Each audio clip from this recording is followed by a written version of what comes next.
a countdown or not. Hey, all right, cool. Woohoo. Aloha, love tribe. Welcome to the Bitcoin Peace and Music podcast. I have somebody super special with me, Metamic from Geyser Fund, and he is helping creators and artists and educators with crowdfunding for their wonderful projects.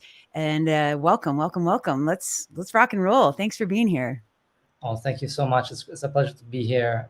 Fan of your podcast, fan of your vibes. So yeah, it's an honor.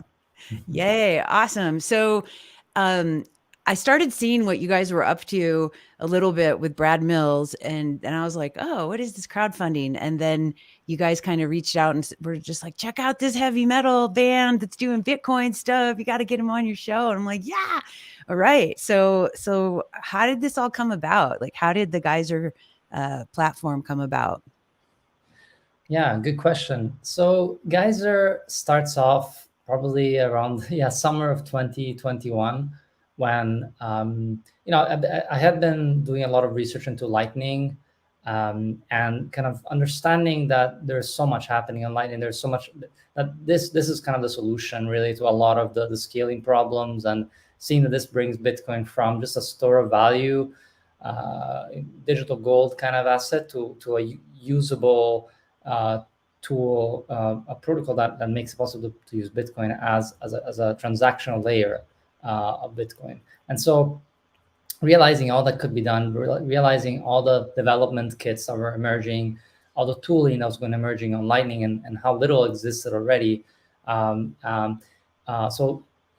definitely prompted me to think about a few things, and then realizing at the same time that there was all this sort of there was all this kind of bustling and activity, especially in Lightning node circles, and people doing all sorts of things, from like educating people in Africa and receiving tips, to even creators, and people coming up with all sorts of ideas on Twitter around, hey guys, let's build this co-working space in New York. And seeing that actually a lot of these things didn't go anywhere. There's sort of ideas that sort of remained there, and I sort of felt that there was a need there to create a platform where people could essentially collaborate and share their collective energy toward a particular mission, whatever that mission be. And at the heart of it was really to support very directly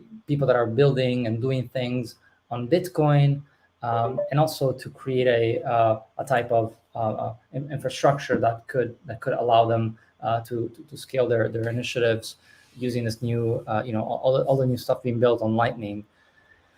So that's sort of the origin story, and I guess it goes. You can go back a little bit further. A year before that, I had just met Stelios, the co-founder of Geyser. I had sort of going down the Lightning rabbit hole, and met this guy that had written this wonderful piece on Medium about just the analytics and on-chain and Lightning kind of behaviors that show the essentially who used Lightning and the amount of liquidity in the network.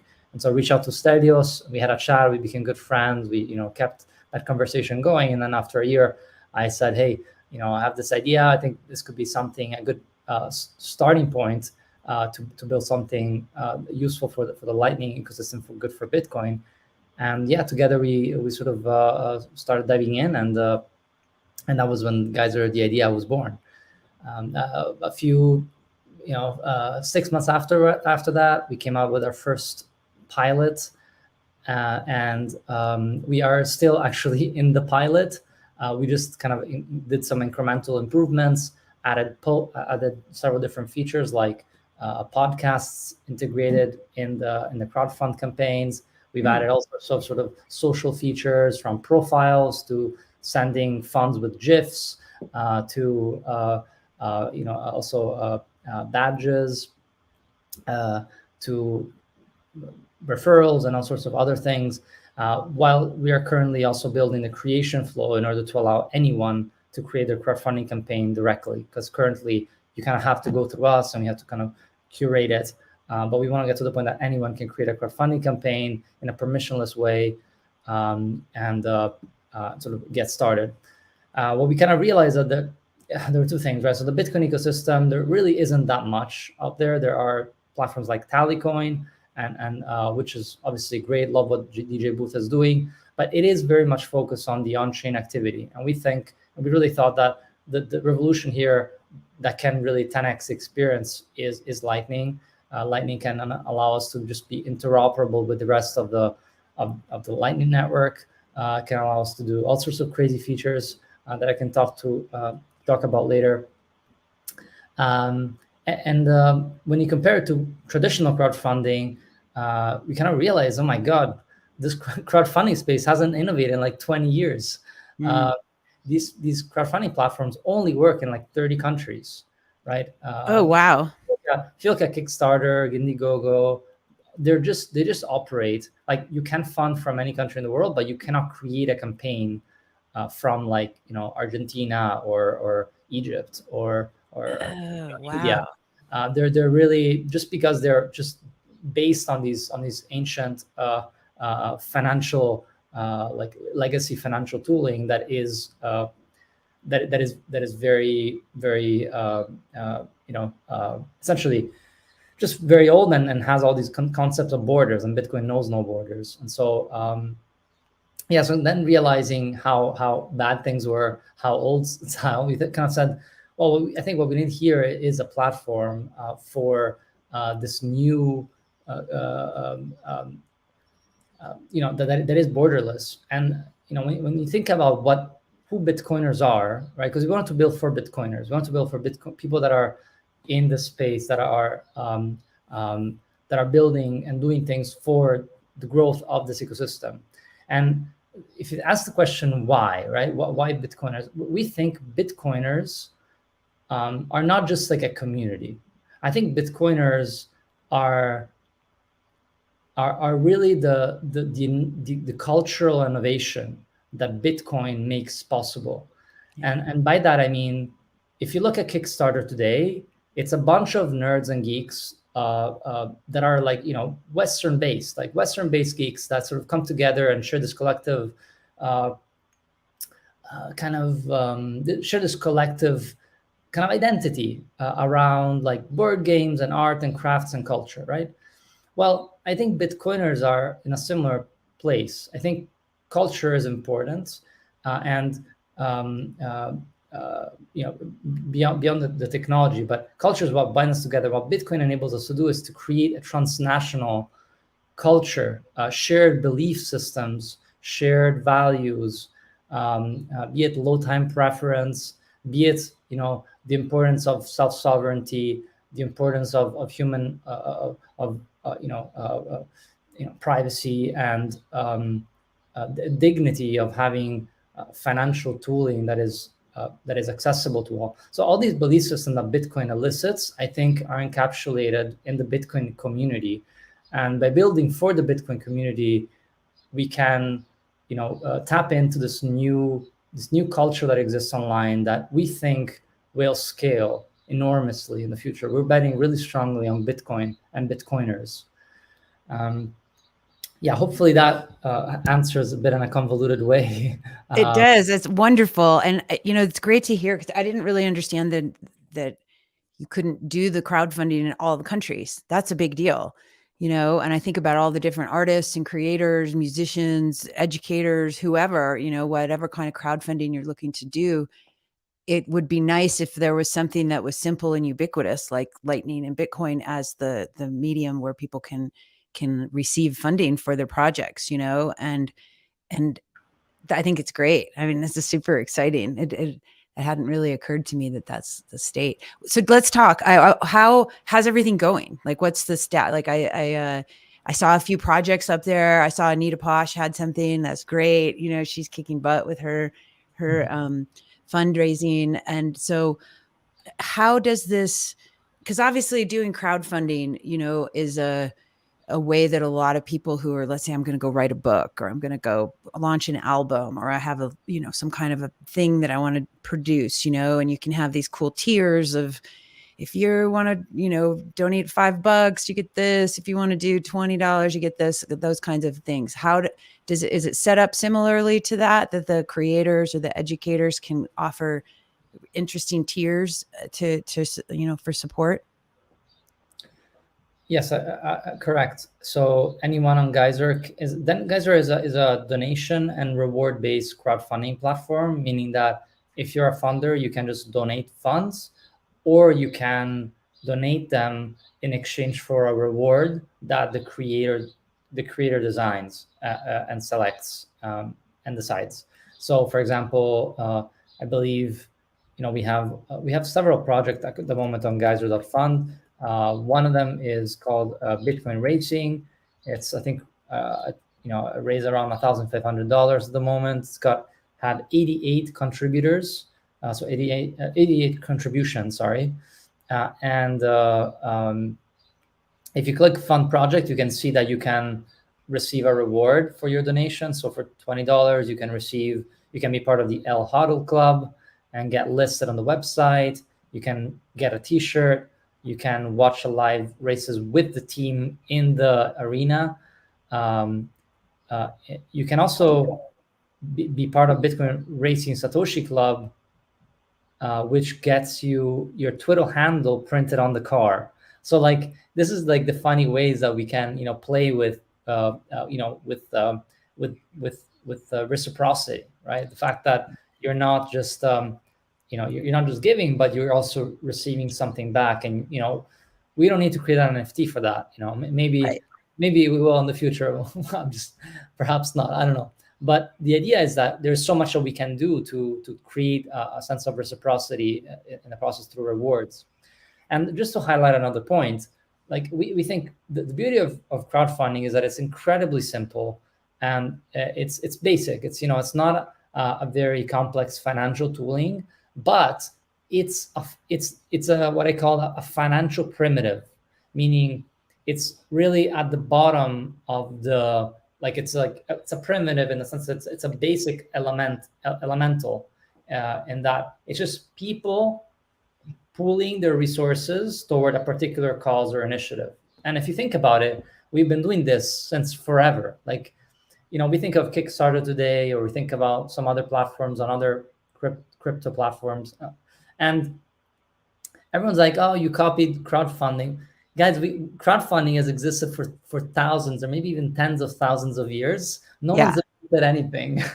I We're know all nothing's brand new. I was telling my kids this the other day about like the Patreon model, because I was telling them I have an interview with you guys today, and I was talking about value for value. I was talking about crowdfunding. I was trying to explain to them, I wanted to get their input about like, how do you guys like to support your favorite artists? They're teenagers, and I was telling them, like, back in the old days, they had patrons, like the patrons of the arts and education. And so the people who had wealth and resources could sponsor somebody, and so now we can do it in a distributed way. And you don't have to be rich. You can give $1, or whatever it is. And so they were interested about learning about that. Right. So yeah, it's cool, right? totally. Yeah, totally. It's the same idea. It's like we're sharing our collective energy towards a particular cause. I was reading about a book recently that was saying that apparently even the first written uh, manuscript of the Odyssey, I believe, had Mm, the name of the funders that had supported the writing of that artifact. Because the Odyssey had been just was an oral tradition that was just passed on orally for many many years, mm. until somebody decided to write it down, and that person that wrote it down got the support from the community to write it down. And so art has always been sort of the community. Um, and that said, I think guys are really definitely, I think the artist and the kind of creative side of things we think is very important. And so we featured Anonymal, who is an incredible musician doing metal music about Bitcoin. But then you also have um, uh, you have The Anatomy of Bitcoin, which is a Bitcoin based documentary about Bitcoin. But also you have other themes beyond the kind of the artist creative side, which is education, and that, we think that's really really important. Like if we did a lot of polls with Bitcoiners, and education is always at the very top of the priority, and so they often get a lot of the funding. So Bitcoin for Fairness, Hmm. Racing, Run with Bitcoin, these are all people that are just doing kind of going out in the world and communicating Bitcoin to the world. And we totally endorse, like this is like one of the primary kind of points, I think. And it's just people going on the field, educating the world about it. That's like really ground zero where we are and what we need to do next. And then And finally, there's is also, oh, sorry. Is it something like, so I'm looking here, I think we can see this on the screen. I want to make sure. Yeah. So here, so it's, we've got like all the different backers and the awesome supporters, and then they've got like a goal, and then it says like, how many sats they've received. Um, is this something that, I forget which platform, but like if it didn't get, like, if you don't reach your goal, then you don't get the funding? Is it something like that? Or is it more like, no, we're setting a goal and the creator still gets the funding either way? yeah, really good question. At the moment, because it's non-custodial, there is no elegant way of of doing what's called all or nothing, which is, you get it all or you don't get anything if you Got it. achieve the goal. But we are going to be moving towards a custodial model as well. So in a couple of months, we'll be launching with a custodial model. So we'll have a Geyser wallet, and you'll be able to create a campaign, and you'll be able to decide if you want to do an all or nothing or not. Got So it. if you do the all or nothing, if you ask that for $1,000, if you don't achieve the $1,000 in that set amount of time, the money goes back to the funders. And that's a very elegant innovation, I think, that Kickstarter did. And I think they were the first one to work on it. And the idea is that it creates the right incentives. So Mhm. as a creator of a project, it incentivizes you to create a reasonable goal target, because if you overstep it and you don't achieve it, you're not going to get the money. Yeah. And it has to be reasonable also, because people will fund you based on that. Like, are you going to be charging too much? Are you asking for too much, so that people won't actually fund you? And then on the other hand, funders are more likely to fund if they know that if the funding isn't achieved and the project won't happen, then they'll feel like less cheated, basically, right? Because if the goal is achieved, then they're more comfortable that it will happen. But if the goal is not achieved, then they know they'll get the money back. So it creates really good set of double incentives in order to actually make things happen, and to minimize the potential risk of free riding. Shoot. Why did I do that? Uh-oh. Are you there? I am. Sorry, it disconnected for 2 seconds. So we're still here. Yeah. Okay. Okay. Okay. So you were saying it creates the incentives and the incentive model for the creators to put reasonable targets, Correct. right? Yes.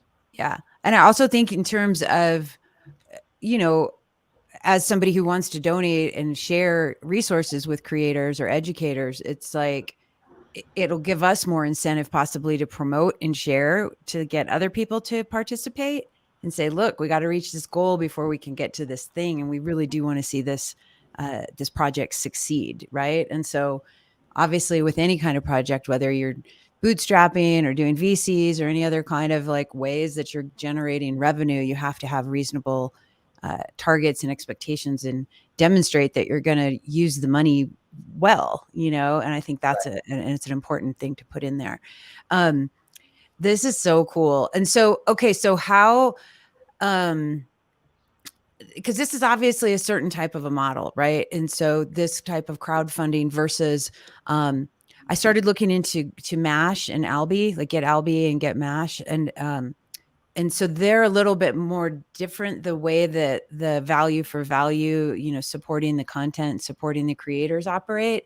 Like, is there anything that's going to be integrated into your platform that's similar to that? Or I'm just curious what your thoughts are with those guys. So Yeah, so Mash and Gitalbi are like proper wallets, Lightning wallets. Um, Whereas we're trying to be more of a platform for, for essentially people that can come in and create content. So one thing that we will add very, very soon, probably this or next week, is Lightning addresses. So essentially every Geyser campaign will have a Lightning address. What that means is that you can take that Lightning address everywhere you want. You could integrate it in a Fountain. You could integrate it in Stacker News. Anywhere that is Lightning native can stream sats to the anonymous at geyser.fund Lightning address and essentially fund the project directly from there without even going on our platform. So Oh, cool. this is one of the things that like traditional crowdfunding never do, and even Bitcoin on chain wouldn't be. I'm not sure it would be particularly well suited for, but Lightning makes it just incredibly easy and being an open network that you can tap into. Obviously, with the blockchain app, you can listen to all the data, and so you can pull that kind of data. So you can pull the data from anywhere. But here, you're literally streaming satoshis from one application to another, not from one wallet to another, which makes it suitable to all sorts of other use cases. But the idea is you can be tapping on you can boost a podcast from Fountain, and those sats are streamed directly to a crowdfunding campaign on Geyser. And so we're seeing that already because we have our Geyser podcast, and 95% of the funds are sent to the crowdfunding campaign of the project of the creator that is being interviewed. And so that kind of really is like one example of what can happen through Lightning. And we think that's, we talk about Geyser being a borderless crowdfunding platform. It's borderless because it's geographically borderless in the sense that you can fund from anywhere in the world. It's also platform borderless or interoperable, meaning that you can fund from any other Lightning native platform, right? Mm-hmm. And then thirdly, also borderless in the sense of it being non-custodial. Although we are non-custodial, we will also provide custodial services. But the idea is, we don't put borders between you and your funds. And again, I think that's just all the kind of stuff that you can do with Lightning. So I think that answers your question. Very soon, you'll be able to go on Geyser, create a campaign directly without us getting in the way in a permissionless way. You just write your article, you set your goals, you create the project, and we also integrate with Albi so that essentially you'll be able to use your Albi wallet if you want to, and that'll be it. Essentially, tap in with Albi, create a campaign, and you're off to the races. And can you tell me again, how does it work with Fountain? Because I'm still figuring all this stuff out. I'm like, it's Totally. we've got tentacles of 20,000 things we're trying to get No, our so head and yeah, implement. So, totally. because I No, know in Fountain, if I go in there in my Fountain wallet, I can stream sats to my favorite creators and stuff, or I can earn some sats as well. Would I just put a link in there that would be linking to the campaign? Or do so I? so right. So the creator decides. So the podcaster decides who those funds go to, and you can decide the percentages. So you can say 5% of this podcast funds will go Mhm. to I don't know, this campaign, right? Just based on the Lightning address. Got it. Okay, so it's just basically when I'm setting it up, I can tell it how to split it if I wish to split it or have it go all to one Exactly. spot. That's right. Okay, cool. Right. The splits And is the right way of saying it. Yeah, correct. They're called splits, and so you just divide who the funds go to. that is so cool. And then just for infinity, people who listen to it in 10 years from now can go, yep, Metamic, I'm sending you some sats. And yay, this is great. This Yeah. is so cool. I'm so grateful for this technology. And like you said, this community. And I've heard people say, like, people don't like to use the word Bitcoin community. We're a community. Okay, let's just get real. Like, we're a community of rebels and people who want a better world, And I just think it's so cool. what's happening and how we can transform, our messages and our our missions in the world in a way that isn't going to get held up with 3 months you don't get your money from the bank or from PayPal or from whatever you're trying to do, or you're not going to get shut down because your bank doesn't like the way your business is. And I just think it's super important. I have a friend. I just met him. um he's a burner, and he's got they've done this like big music uh collective for the last 10 years. And he's been in like all the crypto space and the Bitcoin, and he just is just like, I don't see how this relates to music and art. And I'm like, dude, this totally relates to music and art. Like, and it's like, because I think a lot of the stories out there with the NFTs and all the people trying to build their things in this metaverse world, um I one of the reasons I got excited about crypto and Bitcoin last year was because I started learning about um like Axie Infinity, and I started learning about all the NFT stuff. And I was like, oh, this is great for creators. But then I really started understanding Bitcoin and what the difference was. And I was just like, oh, you don't want to build your masterpiece on sand next to the ocean. It's going to get washed away. Like, you want to have that foundation, you want it to be safe and protected. And so obviously building everything on top of Bitcoin, for the future is the way to go. Right now, I don't know how we're doing with that. I've heard of like Stacks and some other people doing like some NFT type stuff that's built on top of Bitcoin, but I haven't done enough research to understand um, how that actually works. Are you familiar with any of that? Well, yeah, actually, I mean, I also was pretty excited about initially the prospect of art, essentially providing a tool for artists to monetize in a different way, and Yeah, having digital scarcity is, is like an interesting prospect, an interesting idea. But I second your thought that I think the problem at the moment is it's all very experimental, yeah, and you sure you can try to buy some NFTs and but you might very well discover very soon that those NFTs perhaps are not what you thought they were. They're just a URL that can be changed, yeah, and they're not so immutable, and therefore not particularly scarce. right. And then yeah, but look, it's yeah, it's a challenge. And then even like you said, like the blockchains, like how secure are these other blockchains, and how long term are they going to be standing around? And if you look at Ethereum and where it's going with proof of stake, it's not it's not particularly it doesn't inspire confidence to me and many artists when it comes to um, you know, like the censorship resistance, for example. And yeah, I think it's really interesting. Like I did actually work last year for an NFT company in the Ethereum space, so I kind of delve quite a lot into it, and it helped me kind of get a nuanced perspective. Right, initially, again, I was quite excited about the prospect of creating digital scarcity and ability to provide digital assets that artists can utilize, and all that is kind of well and good, right?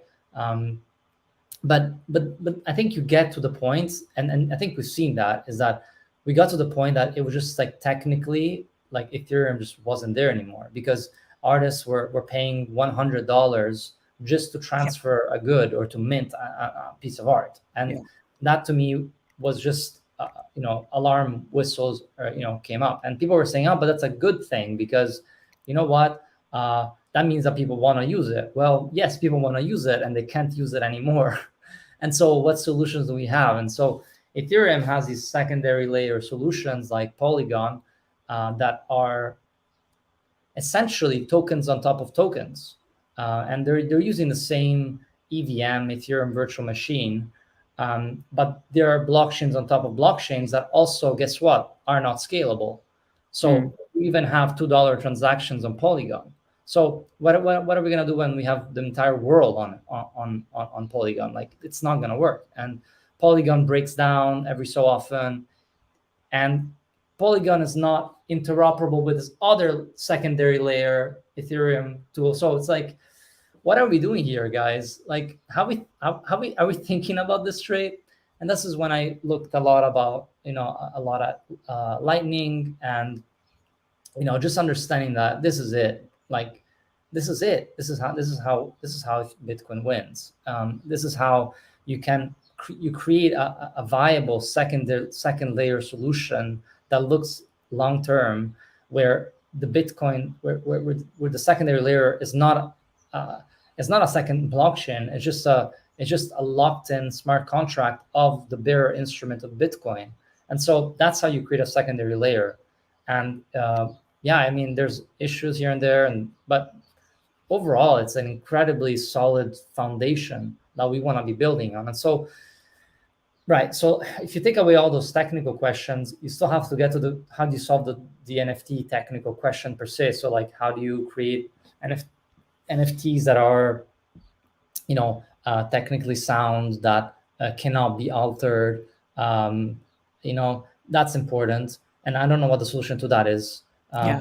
And then there's another problem around NFT, just a speculation, right? I think, it gets to the point that it's a little bit much, at least, for my personal taste. Like, they're just, where every single advertisement is an NFT. It's like, I don't know. I think that the speculative nature was a little bit, just the fact that you're kind of constantly just buying NFTs to flip them at a higher price. I don't think that's the world we want to be going to. I don't think that's innovation. I think that's just people trying to make a buck by flipping tokens with the marketing. Yeah. I don't think that's it. So my hope, and I don't know, right, but my hope is that there are better NFT solutions that perhaps are not as liquid, or maybe there are some that are liquid as well, but that create an NFT solution, perhaps on Lightning, where there is less speculation as well. And it's hard to control these things, and everything is speculation. So I'm not against speculation per se, but I do have a feeling that on Bitcoin, and because Bitcoin is a hard money that people don't want to let go of, that there will be less of this type of flipping behavior that we see in the Ethereum community, where people are doing that. That happens a lot more. So I don't know. I'm just kind of speculating. These are some of my thoughts, but we do know that with things like Taro, there will be tokens and there will be NFTs on Lightning, which is the sound way of doing it, right? You want to be able to build these tokens on transactional layers, not on settlement layers. And so, yeah, so again, I'm hopeful. I think a lot of what is happening in the Ethereum space, we're going to probably see on the Lightning Network. And I've heard it, and it seems to me, and again, I'm only about a year and a half into just learning about all this, and I still feel like I'm a preschooler. So, it's like constant learning, right? But I've heard it said that, like, all of these other forks, like whether it's Ethereum or Solana or whatever, are just sort of like these little sandboxes, and eventually everything's going to get back into Bitcoin, and we're going to build it out, on the second and third layers. Do you believe that's kind of how the landscape is? Yeah, I mean, honestly, to me, it's a very, very simple. I'm saying this as not a super technical person, but I from my technical understanding, blockchains don't scale, right? So you can talk about blockchains, and you can say, okay, let's increase the block size, right, to allow more transaction, lower the cost of transactions. We've seen what happens when you do that, but it doesn't matter, because you're still going to have to scale by factors of thousands, if not millions, down the road. So increasing the block size is not going to change things. You can change the frequency of blocks.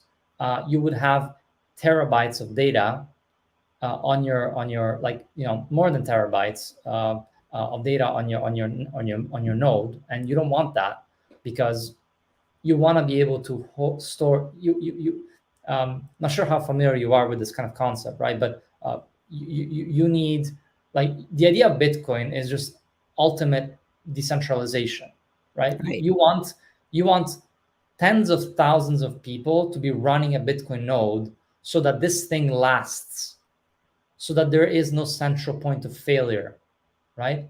And if you want to make it more difficult for people to run nodes, you just make it very expensive to do so. So at the moment, it costs like $100 to run a Bitcoin node, Mhm. right? It's like, I think, around 600 gigabytes. It's not. It's like you just need a hard drive with one terabyte hard drive, and you can run a node like pretty easy. Where for Ethereum, I wasn't able to do so. I'm not a technical person. I'm not the smartest guy in the room. Okay, but I'm not able to do that still. Like, and that's what you don't want, because Yeah. you want running a node to be really easy for anyone, so that we have a ledger that can that we can all agree with, and that's what Lightning enables. That's what Bitcoin enables, and so again, blockchains don't scale, um, uh, f- and if they do, then you're sacrificing, compromising on security, right? And then you need a secondary layer that is all that is laser fast, uh, Lightning fast. right? That is lightning fast, and is almost free to transact with, Yeah. because you cannot be spending $100 on an NFT, right? Mm. So now, like, these guys at Lightning Labs enable essentially are, and I don't know the details of Taro, but essentially enable the creation of tokens on Lightning, using these sort of taproot mechanisms. I can't go into detail, but that's what you want, though. You want tokens to be built on top of what the transactional layer, the fast moving layer, not the settlement layer. And I really recommend reading. I think one book that really helped me to understand a lot of this is called Layered Money by Nick Nick Bhatia. Right. Yeah, that's a And great book. yeah, and like what you see is, like, Bitcoin is this foundational layer, this settlement layer that is a bit akin to what the Fed wire is, which is essentially this network that the Fed uses to send funds to the banks. It's like it takes around 10. It's around 10. A transaction every 10 minutes or something like that, and it's slow. It's slow, but it doesn't need to be fast. In fact, it needs to be slow. And it needs to be secure. The security is the ultimate concern of the base layer, and then on top of that, you have faster protocols that scale more, and that's what you have with Lightning. And then on top of that, you probably will have DeFi and financial networks that are built on top of this transactional layer, not the settlement layer. And so I think a lot of what you're seeing in the blockchain space are all just experiments, and that's great. Like, I think people say it's good for Bitcoin, and it is true, because we're learning a lot, and we're learning a lot about how communities develop, how ecosystems develop, what kind of tools exist, what kind of things could be useful. And yeah, we are taking what we think is useful, and building on top of the correct uh, the correct layer, if you will. And I mean, let's see. I mean, um, we're all, so I think what's happening in these other chains is like experimental. So I wouldn't put all my money in there. Let's say that. But it's also worth looking at, and learning what we can from these places. I'm also not, I don't think everything is to be thrown away. Obviously, I do think that the basic presets are wrong, and even some of these ethical questions are questionable. All this money being poured on marketing it's honestly, frankly, quite disgusting. Look at uh, Solana's hackathon, like, promoted everywhere, $5 million in bounties to get developers to build on Solana. Where's that even money coming from? It's like it's just printed out of thin air, and yeah, I mean, hopefully, I mean, I think eventually things will flow naturally towards Bitcoin. But I think it's difficult. It's challenging, especially for those newbies who have to go through these loops of understanding what is money worth holding. Um, and yeah, that's sort of my take on that. Yeah, and you're so right, because I think a lot of people, especially the modern generation of people, younger folks, it's like we're so entrenched in this, like, you know, get everything fast now, take the pill, do the thing. Like, especially the digital native kids and mindset, it's like they've never had to wait for dial up. They've never had to fax anything. They've never had to do anything really, really, like putting the work and the time and being patient for things. And so I think it's just it's a thing that's just how a lot of folks think, because they're brought up in this like extra fast, high paced society. So they think, well, of course, faster is better, and of course, we're going to go do this and that, and it's one of those like, yeah, but like you said, the base layer being the most secure, it's slow. We don't want it to be this like fast, fast, fast thing, and so unfortunately, I think a lot of people, you know, they'll get to it at some point, hopefully, and hopefully not without getting overly wrecked. Right. But it's just like social media. There's billions and millions of dollars that are being spent to manipulate people's behavior toward the few people's profit, and that's what I love so much about Bitcoin is it doesn't operate that way. This whole network of Bitcoiners, but we're also limited too because we don't have the like, let's just dump $5 million and get a good developer over there at Geyser, right? It's a little bit more difficult to get things funded, but it's happening. Like how? Okay, so I want to ask you about the model for Geyser. Like, how do you guys, create revenue for Geyser? Like, what's the Right. model there? Yeah, so at the moment, Geyser we're currently not taking any fees, Oh. just because we are still in a pilot and we want to make sure that, we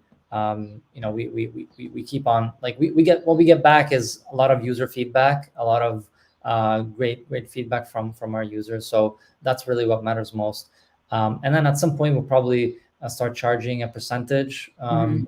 probably can't really say exactly, but quite low probably. If you look at traditional crowdfunding platforms, they charge around 6.5 for the platform and 2% for the banking fees, and that's Mhm. around 0.5%. And I think we can get away with overall charging around 2 to 3% easily, for the creators.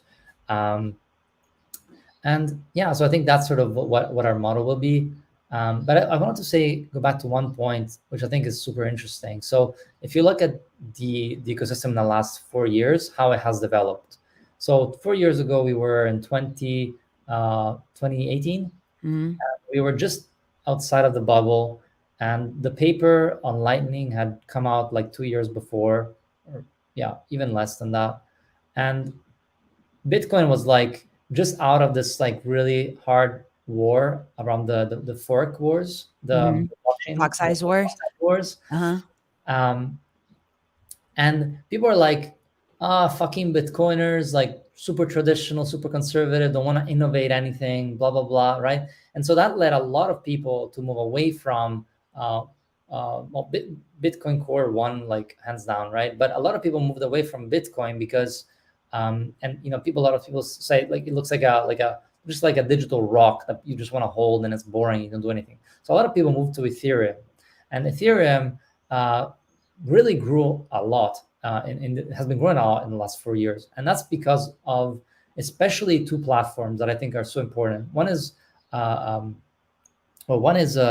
Gitcoin, which is like GitHub coin, and it's like a crowdfunding platform that helps developers, but also anyone get funded through grants.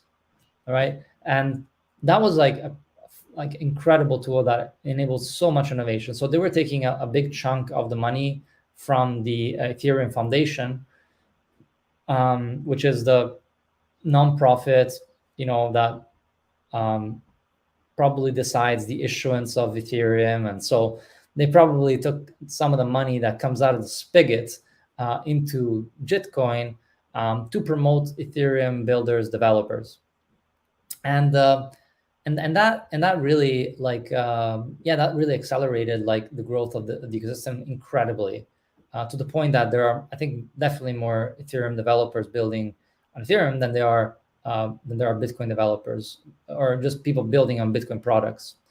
And so this is, I guess, where Geyser Grants comes in. Now, obviously, Bitcoin wasn't so much of an inspiration, but more so was the idea that there were a lot of there's a need for supporting Bitcoin creators, um, of all different sorts, not just in a bottom-up way that crowdfunding makes possible through bottom-up funding, but also through top-down ways. Top-down meaning more like just bigger players in the space, be they companies, be they whales that want to support particular causes. And so we made this available, Bitcoin education, Bitcoin builders, and Bitcoin culture grants, to do that. So we are now in the middle of the round one, which we call. And if you look at that, we have essentially around 55 applicants so far, Nice. that are essentially applying to these different grants. Currently, you have to sort of apply through the grants, but in the future, you'll be able to apply directly through the crowdfunding campaign. So you create a crowdfunding campaign and you apply directly. Um, and yeah, the idea is to kind of support, like, support builders, educators, and kind of culture makers, um, around Bitcoin.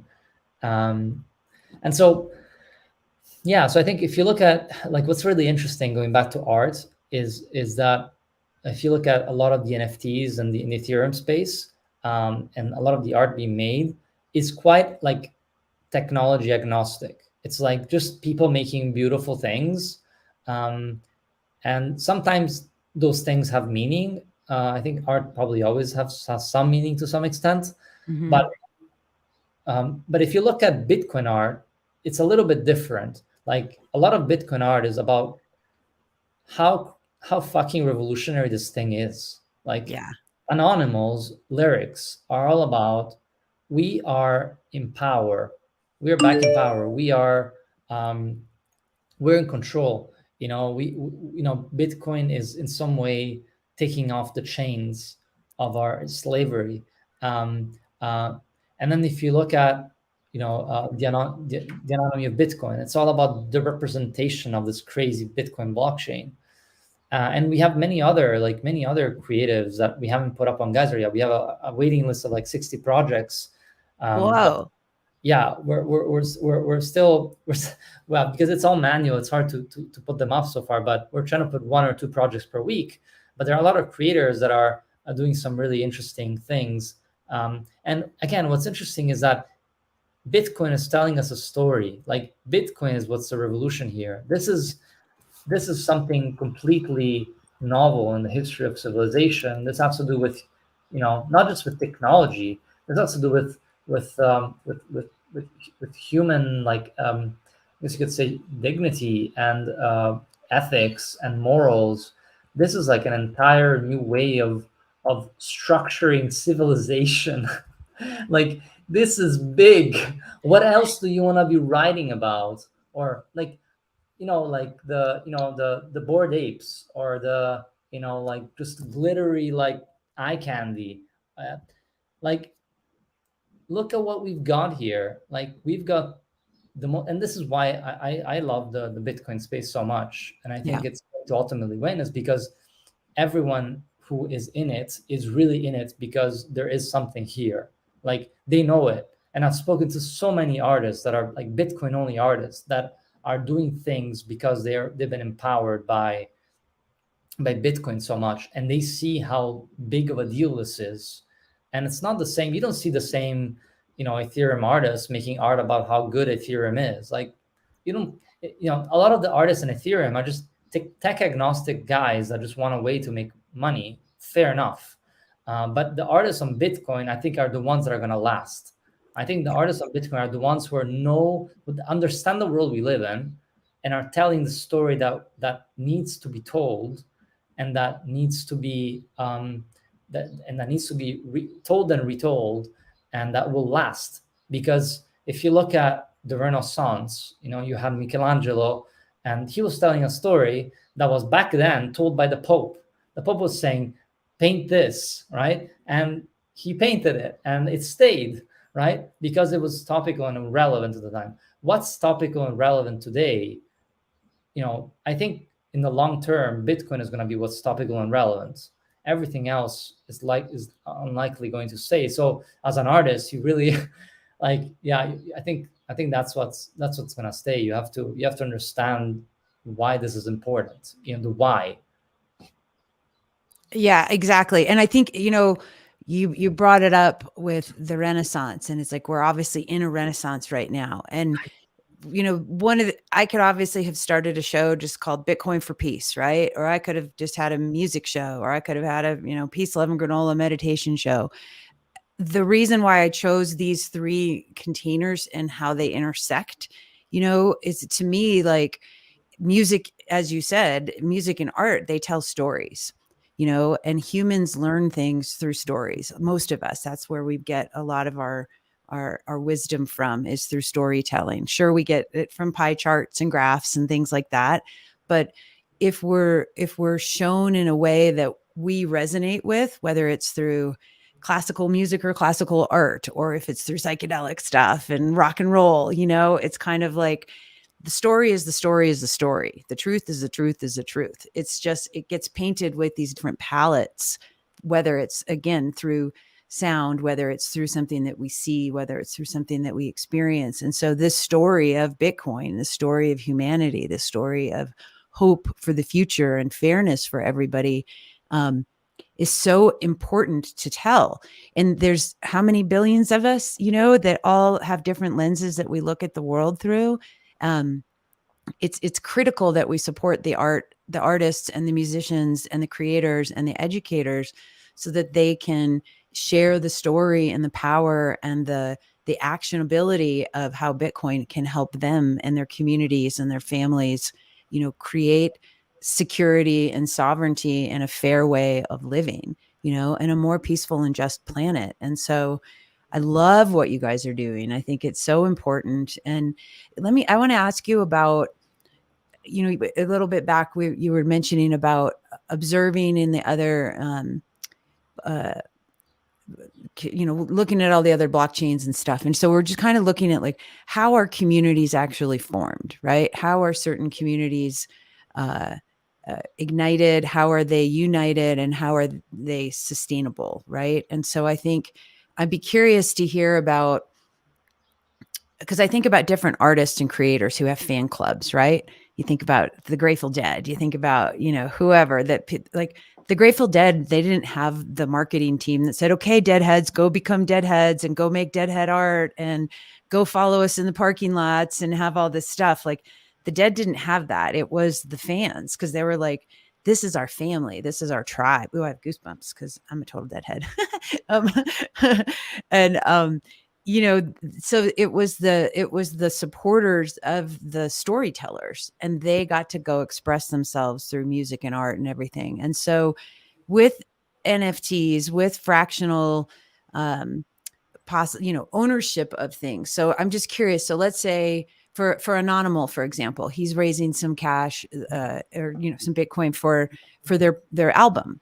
And so if I were like the fan, and I'm like, yeah, I want to always be a part of this production, because I've seen it done on some of the other blockchains where people can go and crowdfund a song, and now they have part ownership of this NFT of this song, right? Can we do something like that with Bitcoin? Because I think about my kids, and if I'm like, yay, I want to support Anonymal's album, and we have a fractional little chunk of it, and I can pass it down to my children, and they get to be a part of the Anonymal community, and they get some kind of like fan members, sort of thing. Are you seeing people do that with building their communities from, whether it's the racing or the education or the art and music? Yeah, look, it's a great question, really, really good question. And the, the element, like we've always had, like material culture was always a key part of a culture, right? So material culture being things like, I don't know, merch and like a poster of the Grateful Dead, right? Mhm. That's always been a part of humanity.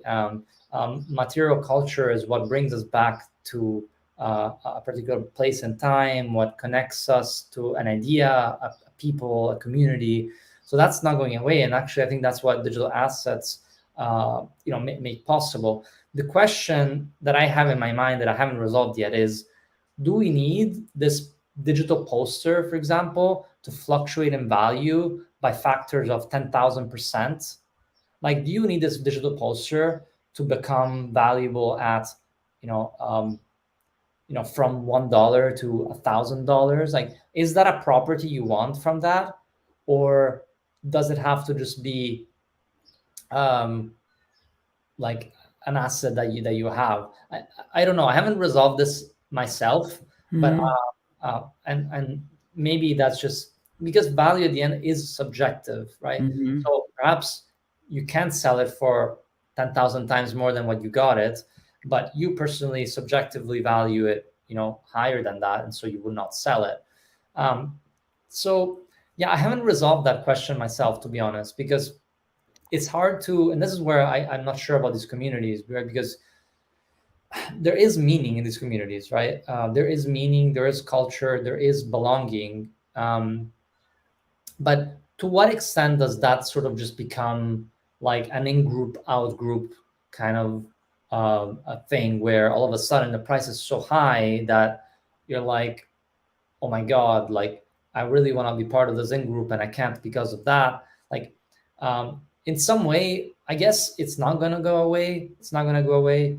um, and you will keep on seeing these sort of wild swings up and down, and a lot of people will keep getting hurt, because I've seen a lot of that, and I've experimented myself, and I've seen I've experienced of that of myself, and so yeah, I think I think people will come to their own conclusions. I think at the end, um, there is something there, but I am more hopeful for I think I'm more hopeful for those other tools of digital assets that are not as liquid, and not as susceptible to high volatility in prices.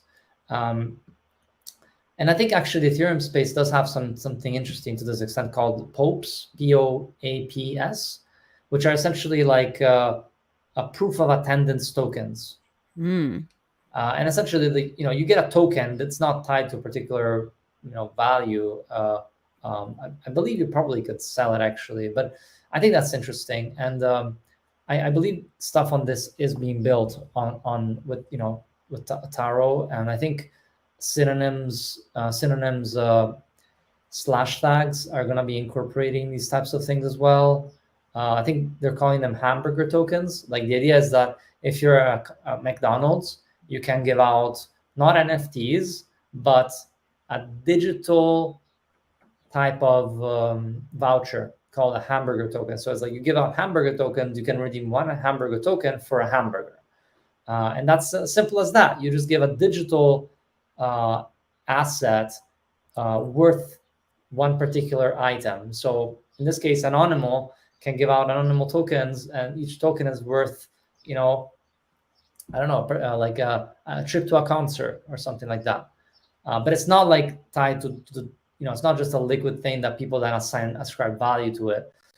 I don't know. It's kind of a hard one. I think um, again, I think my own concern there is like where does community become just money making, and maybe those two things don't have to be so foreign from each other. Um, but there's a big room for pain in that experience. So I'm wary about that. Um, Well, what do you think? So here's kind of where my mind is with this, because I've got a project that I'm working on, and I'm looking at the whole value for value mindset model with it, and I'm just looking at Aubrey Marcus just did a festival called Arcadia, and he's doing this thing called Fit for Service, and everything's donation based. And he's kind of getting on the Bitcoin train and sort of waking up to this value for value model. Um, Something that I think is interesting is, um, and I'm also a part of a couple different. I follow a couple different creators that I like, and they have like a monthly subscription through, I don't remember if it's Patreon or whatever it is. I just get like a little, you know, $10 a month or whatever it is. And then I get to be a part of their Telegram group. And if I pay a little bit more, my name gets to be in their book, or, similar, the Patreon Yes, yes, kind of yes. model. And so does Geyser support like a monthly kind of membership thing that would do, so that Gotcha. if I said, "Yay, everybody who wants to support us, you can go through Geyser and you can go to different levels, and in the background every month you're going to get like, 1,000 sats deducted from your wallet or something." Yeah, really, really good question. So yeah, that's something that we can definitely we'll definitely be able to build in as soon as. And in fact, there's subscription functions in Lightning that we could integrate so that it's like seamless. Cool. You don't need to pull up your credit card information. It's like just you accept a signature that 1,000 sats are going to be withdrawn from your account every month, and that would simply take place. Um, and then with Geyser, essentially you'll be able to create funds. Like the one we have crowd funds, but you can create funds that are, could be about, a particular initiative or project, or it could just be, your, I guess you could call it your Patreon. It's like support my fund, support my myself, support me. Um, and we can develop a community around that. And yeah, I'm pretty really curious to see how we can develop that further. Like how can we enable the creation of community um, directly on Geyser, because there's a lot of what you said, like some of the projects already are saying, you know pay us this $20 and you can be part of this special club, right? And that club often is maybe in Telegram. But Yeah. what if we could bring that into Geyser more? What if we could maybe, if you can build like Substack, if you're part of the club, you can read this article on Geyser. If not, you can't do that. So essentially kind of putting paywalls, if you are part of that group. Or like you had said, like I noticed you have like the leaderboards for the funding. You said you have some badges that you're giving out to people. Um, and then I like this proof of attendance token. To me, like obviously that's not on Bitcoin yet, it sounds like, but the hamburger tokens are. But I mean, there's all these little things that we can do to reward behavior and Right. incentivize different types of behavior. And do you know who Yukai Chao is? Sounds familiar, but can't quite. He's cool. I've been studying him for a while. He wrote this. He's got this framework called the Octalysis Prime framework, and he talks about like gamification, and he works with these big giant companies to help them develop uh, ways to make their products and services stickier. By incentivizing different types of behavior based on, do people like to get points? Do they like to have social status? Do they like to, get a reward, etc. And so really looking at that kind of game design mindset and thinking of like, how can you create a culture in your community of fans, your wonderful fans, and reward them for showing up at a concert or retweeting a post or whatever it is that the behaviors are that you're wishing that they could do. So it sounds like you guys have got some of that sort of built into the platform and you're developing those things, which is really cool. Yeah, 'Cause that's kind of the mindset we're coming in from. Less in the form of sort of social engineering, but more in the form of how do we get communities to be formed, but exactly like you asked. How do we get, how do we support creators, educators through community-based crowdfunding? And another thing that we thought about recently, that we're going to look into is essentially referral code. So like yeah. if you share your favorite creator, and somebody funds through that link, you will get maybe, you know, we'll take away our fee, and you'll get our fee yourself, essentially. And so that can, like you said, that kind of incentivize, viral loops, and people to share more, and be more active in support of the creator. It's just that kind of, that balance you need to strike between kind of community and raw financial incentives. So I think overall, though, like, Bitcoin is just such a sound technology that it's fine, because at the end of the day, it's Satoshis.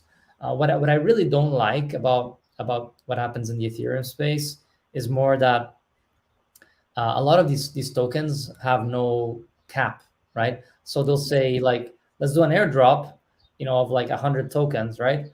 And then, like, a few months after, they'll say, let's do another airdrop, this time of 1 million tokens.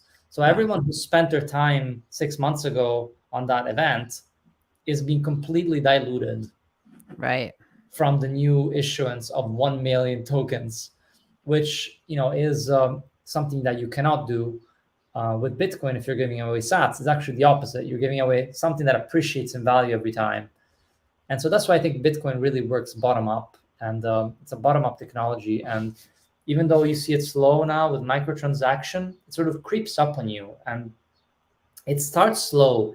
It munches away on the micronutrients that are, like, hidden away, but it then grows, like, sustainably, because it's just, I think, the key principle of, like, lower time preference and thinking about the long term, versus then just let's build something now because we can. I think that makes sense for a company mindset, but from a protocol mindset, you need to think long term. And I think, yeah, with Bitcoin, we're in good hands there. Yeah, I like that idea. And I also like the idea, like, circling back to what you said about the referrals and helping people support their creators by sharing things. Like, I think I haven't studied Oshi app, and I haven't worked, I haven't downloaded and started using them yet, but I believe that there's, X percentage that they receive, and then they can decide, like, if they want to give some sats back to their people. And so, for me, as a content creator, and as a musician and DJ, I would be excited to know, like, okay, if you guys are, let's say, charging 3% when you guys do decide you're starting, to charge a percentage. As a creator, it would make me feel good knowing that I could tell my audience that, like, oh, you guys are going to get like 30% of the fees, and then Geyser's going to get, the other, or whatever the number is, however the numbers work. As a creator, I would feel happy knowing that I could reward my audience with Mhm. something, That's that's important. automatically in there, and they're just like, sweet, everybody go do this thing. Yeah, I, it I would. love I love how you put it, and it makes so much sense to actually let the creator decide. It's not something that's such a good point. Yeah, it's not something that we should decide. We should give the option to the creator to do so. Yeah, I I think love that that. would be cool. And so, yeah, Nice. for me, that would feel like, that would feel cool. Good feedback. I love it. Yay. Well, I know we're a little over an hour right now, and I'm anonymous wherever you are. We missed you, buddy. I Yes, don't we know what missed happened. you. But I'm really glad that I got to interview you and talk with you. Is there anything, you want to share, that people should know about, and how they can go? Because I saw you've got your the grants that are coming up. Like, for people, can they still go apply for them? Is that what's the possibility there for that? Yeah, so grants are still live and open until the end of this month of July, and people can go up and apply to the grants.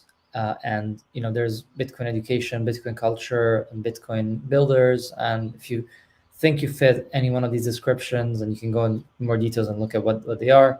At the end of July, we will kind of convene with a board of Bitcoiners to essentially look at all the applications, um, uh, and kind of give out some of the funds. Again, this is, as I said before, Bitcoin is like, grows slowly, and it's bottom up. And so this it won't be money that will change your life, but hopefully it's that bit of a push and support to help you keep building and doing things on Bitcoin.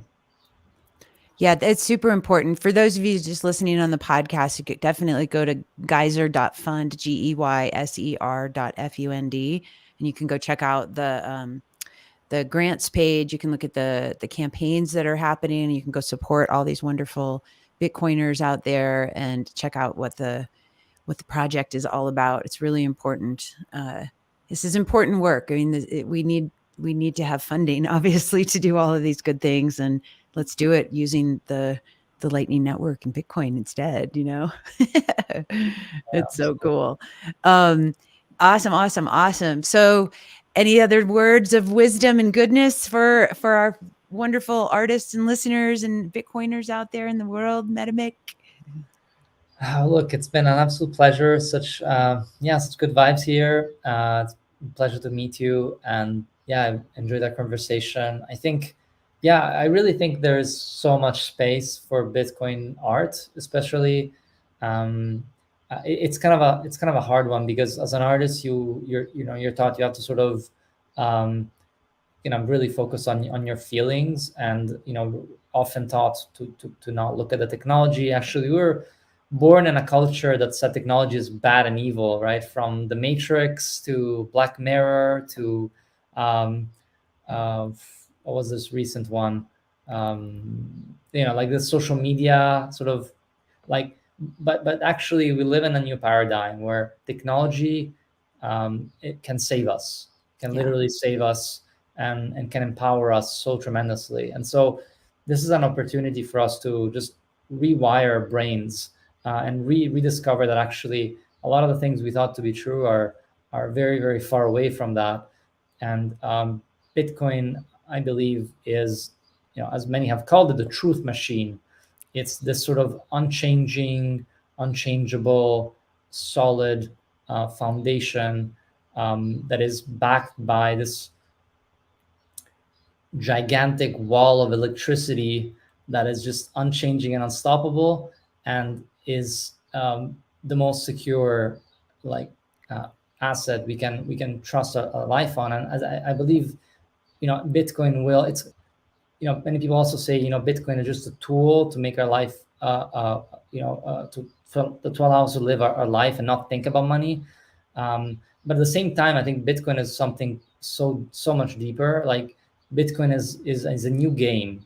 Like, Bitcoin is a new paradigm shift. It's a new layer of civilization, and we're likely going to be building our society, our institutions, our belief systems, um, our traditions on top of this new system. And so I think the earlier you understand that, the earlier you're likely to study it, pay attention, and just pay attention, because this is big, and it's so early, and it will take us centuries to fully figure it out.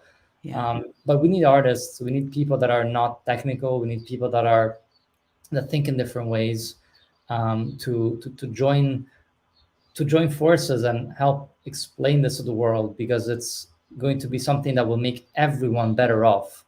Um, and just through its principles, right? Just the deflation, nobody is going to be worse off ever. Everyone who owns Bitcoin will be able to carry it forward, and live a more peaceful, or hopefully more peaceful, but more secure, comfortable life. So hopefully, yeah, hopefully this is the beginning of a new era. And I think, it's not just about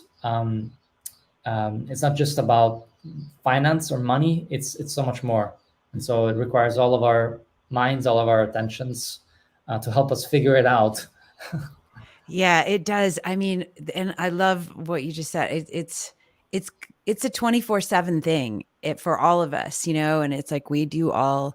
I think once we get the Bitcoin, you know, once we're really truly orange pilled, it's just like it's all we think about. And it's like we know because we get it and we're like, oh my gosh, this is it. Yeah. You know, A virus. It's a mind it's, virus. it is, man. It's a love virus. I think Bitcoin is love. It really is to me. It represents some beautiful forms of love. And Eric Kaysen was just posting something this morning about, you know, just in order to have like the new society and spiritual development, it's like we need to have that understanding of the money part too. And that's part of my mission is really, I have a finance background. I'm not that great at it, but I can do stuff, and but I'm more into the artsy fartsy stuff. But I know that like you can't go be the artist that you want to be and get your art out there in the world if you do not have resources, financial resources. And so I want to help creators and artists get with the mindset of like, you don't have to be the broke, starving artist. You don't have to be the broke, starving healer or the broke, starving educator. It's like, we can have abundance and prosperity and security and peace. And Bitcoin is an opportunity for that on so many levels, And so I think it's just a remarkable uh, time in life. It's a remarkable time to be alive. I imagine like what's it going to be like in 50 years from now for our kids and grandkids, like how is that going to be? It's so exciting. Ugh. Yeah, Yeah, absolutely. it's really good. Well, I know that you are amazing and all the work you're up to. And so everybody who's listening out there, you guys definitely go follow Metamic, Metamick 14 on Twitter. And you can also go to the Geyser Fund, Geyserfund on Twitter, and go to geyser.fund and go check out what these guys are up to and support them, support your favorite artists, share this, and please share this podcast with everybody. And you guys can also go, I'm still getting all this together, but go to Fountain and you can support the show. Go to fountain.fm and you can download their app and you can start, streaming your sats, a few sats here and there to your favorite artists and podcasters. It's a really cool, very, very cool tool. And then, of course, you can go to djvaleriebeloved.com, get show notes, do all that good stuff. But most importantly, go follow Metamick on Twitter. Don't worry about it. And oh yeah, and you can follow me on Twitter at DJ Valerie Beloved too if you want. But follow Metamick first. Oh. All right. You want to take a big inhale with me? And then we'll kind of wrap this up.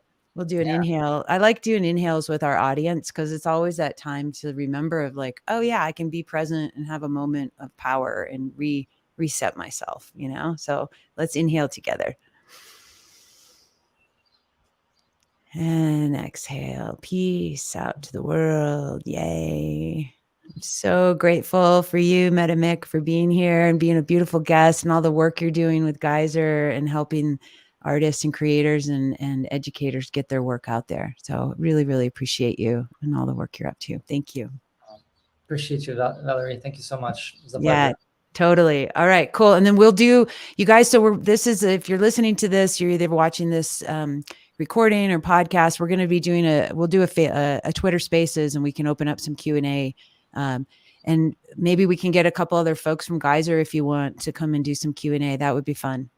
Awesome. Let's All do right, it. awesome. All right, cool. Aloha. All right, peace, love, and aloha, everybody. Ciao. Thank you. Thank you.